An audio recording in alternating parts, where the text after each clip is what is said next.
made a video the other day about maintaining your social connections and how it will help to keep you positive in 2025, and boy did you guys have a lot to say. I'm here to clarify some of the things that I said. Hello, and thank you for tuning in to today's edition of Reflections with G. If this is your first time here, Reflections with G is where I share my thoughts and ideas of different life experiences and drop a few nuggets as well. So I said to yourselves, 2025, in order to stay positive, you must maintain your social connections.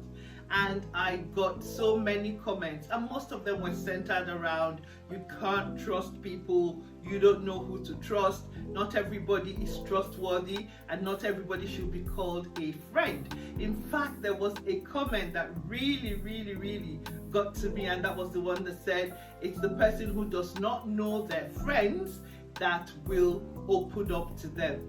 Listen, when I was putting that video together, what I was thinking about was the fact that no one should be an island. The way that things are so difficult, every time you hear doom and gloom on there, you just need to keep your positive energy, your positive vibes going. And you need friends in order for you to be able to achieve that. Let me share another experience like the one I had the other day. So I went out with a couple of friends. We went for an event. Someone had invited us. When I got to that event, I saw people that I knew when I was in secondary school. Bear in mind, I went to secondary school about 40 years ago. I met people who were in secondary school with me, and boy was it so good. We vibed, we chatted, we talked about things, we reminisced, and it was just amazing. At that point in time, I wasn't thinking about 2025. I wasn't thinking about the fact that things were tough. I wasn't thinking about the fact that I had only a few pounds in my account, by the way, and that I had bills to pay. No, at that point in time, I was having a good time, and that's one of the things I mean. We need to maintain our social connections for times such as this. Listen, I came back on that day and I was hyper. I was just buzzing, and when I woke up the next day, I was still in a really good mood. And that's what I mean about activating your positive energy through your social connections.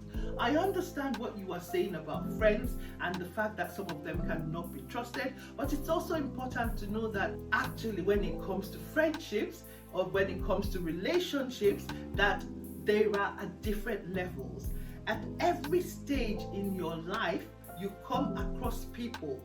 Some of them you keep as part of your social connection. Some of them you walk away from because life happens and you walk away from them. But it's important to remember that every stage you go through, you come in contact with people and they become your social connection, and it gets wider and it gets wider and it gets wider. So you have friends from primary school, you have friends from secondary school, you have friends from your university days, you have friends from church, you have friends from your religious gathering, you have friends from work. Some of you might choose not to call them friends, but might prefer to call them colleagues and acquaintances. That's okay. The fact still remains that they are your social connection. They are your social contact. And in order for us to do life in 2025, we need these people. They will bring you joy. They will bring you laughter. They will bring you love. They will bring you energy. They will bring you motivation. Some of them might bring you peace. Some of them might bring you clarity. Some of them might help you to understand things better. I know that you feel that you don't have to share everything with everybody. That's true. It's your secret, it's your experience, and you are allowed to keep that to yourself or to share it with a few people that you trust. But don't ever think that to do life that you have to go it on your own. You need to have a friend or friends or a group of friends. You need your social circle. We need it for 2025. Trust me.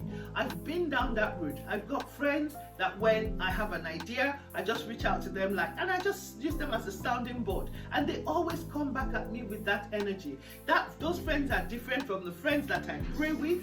If I have a challenge that I need to pray about, I will contact these people and we will pray together.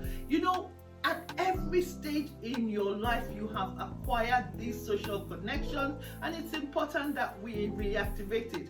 2025, yes, we're coming towards the end of it now, but it's still not looking as bright as it should, and we need our friends to help us stay positive. I hope I've clarified what I was saying. Yes, I understand not everybody can be trusted with certain kind of information, but you still need them around you to help you get through 2025.